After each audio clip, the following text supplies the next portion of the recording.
We're unveiling the Sunflyer solar electric flight training aircraft.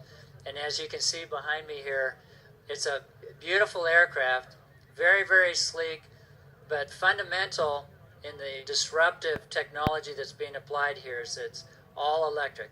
Electric propulsion allows the airplane to be aerodynamically much, much more efficient. Lightweight composite structure, of course, but the key with electric propulsion is that we're getting our costs down to about $1 per flight hour of energy used. That literally is going to pioneer a new generation of aircraft. Conventional avgas aircraft, the legacy fleet, average maybe 45 years old, 40 years old or so.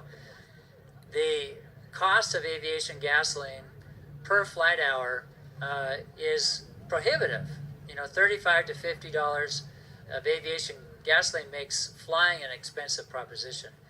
So by adding the efficiency, lowering the cost, we think we're going to revitalize interest in the aviation industry that we all love so much. This is our first prototype. We have 3 aircraft over time that we're going to be doing. This aircraft will be our initial flight test, start the program off this summer. We should be flying mid to late summer or so with this aircraft, depending on how flight test progresses. Some variables there clearly, but over the next 2 to 3 years, we'll go through the FAA certification process and begin production in about 2 to 3 years.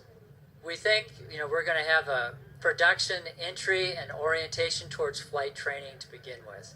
This aircraft really is designed to be a flight trainer, and in terms of production and the production numbers, our partners in the flight training industry will kind of be the point of entry for the aviation industry use of this technology.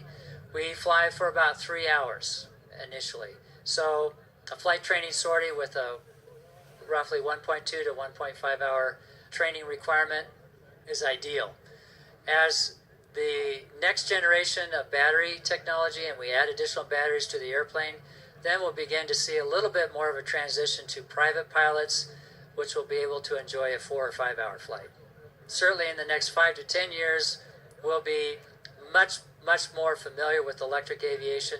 10 to 20 years, I think the legacy fleet of internal combustion engines will begin to noticeably diminish as electric aviation replaces them.